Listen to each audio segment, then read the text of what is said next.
नमस्कार मंडळी. आज दिवसभरामध्ये मी हे लाडू केलेले आहेत. लाडू केल्यानंतर ते थंड झाले की लगेचच आम्ही डब्यात भरतो आणि तो तुम्ही बघा टायमिंग पण मी तुम्हाला दाखवला आहे. काल रविवार होता आणि त्या दिवशीचा तो व्हिडिओ आहे आणि लगेचच आमचं पॅकिंगसुद्धा चालू असतं. दुसऱ्या दिवशी पॅकिंग जाणार असताना तर रात्री आम्ही हे सगळं पॅक करतो. तर एका ताईंची कमेंट काल आली होती माझ्या व्हिडिओमध्ये की मी 18 दिवसांपासून तुम्हाला पैसे दिलेले आहे आणि तुम्ही अजूनपर्यंत मला लाडू पाठवलेले नाही आहेत. तर मग लगेचच काही जणी जाग्या होतात ज्यांचा माझ्याशी काही संबंध नाही, ज्यांनी माझ्याशी कधीच काही कॉन्टॅक्ट केलेला नाही ना ऑर्डर केलेली आहे. मग त्या कमेंट करायला चालू करतात की हो ही अशीच आहे, हिला ना ऑर्डर देऊ नका, ही पैसे घेते आणि काही लाडू बिडू पाठवत नाही, तुम्ही हिच्याकडून काहीही मागू नका. मग त्यांना जे काही रिप्लाय द्यायचं आहे तर काही लोकांनी त्यांना दिलेला आहे आणि त्या ताई आहेत ज्या आम्हाला कमेंट करत होत्या की माझे लाडू अजून इतके दिवस पोचले नाहीत.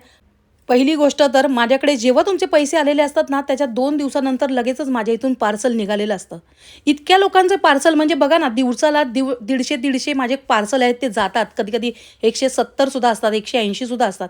इतके पार्सल माझे रोज जातात आणि त्यातले 4-5 असतात ना, कधी-कधी ते त्या गावात पोहोचतच नाही किंवा त्या सिटीमध्ये पण पोहोचत नाहीत. मग ते मला परत येतात.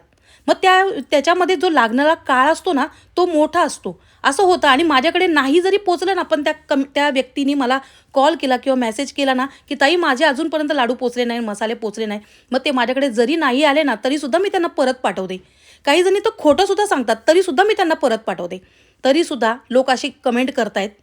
मला त्यांना इतकंच सांगायचं आहे, जे ना आपण इमानदारीने काम करतो ना, हे जे कष्ट आहेत ना, तुम्हाला सांगून समजणार नाही. जे माझ्या घरी येतात ना, त्यांनाच माहिती आहे की हे किती कष्ट आहेत. हे जे लाडू दिसतात ना तुम्हाला, हे मी एकटी करते. माझ्याकडे कामाला बाईच नाही आहे, कारण आमच्या इथे कामाला बाईच येत नाही.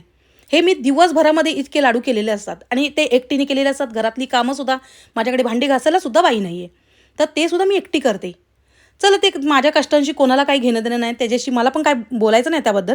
पण तरीसुद्धा इतके कष्ट करून तुम्हाला सांगते, एखाद्या वेळेस ना कष्ट करून पैसे कमवणं ना खूप सोपं आहे. कारण त्यासाठी ना धडपड करावी नाही लागत. एक मार्गी एक म्हणजे नाकासमोर चालायचं असतं फक्त. पण एखाद्याला लुबाडून पैसे कमवणं ना खूप अवघड असतं, असं मला तरी वाटतंय. आणि इतक्या लोकांना लुबाडणं मला तर शक्य नाही आहे आणि माझं घरसुद्धा खूप जणांना माहिती आहे. आरामात तुम्ही येऊ शकता आणि काही कारवाई करायची असेल ना, तर ती करू शकता.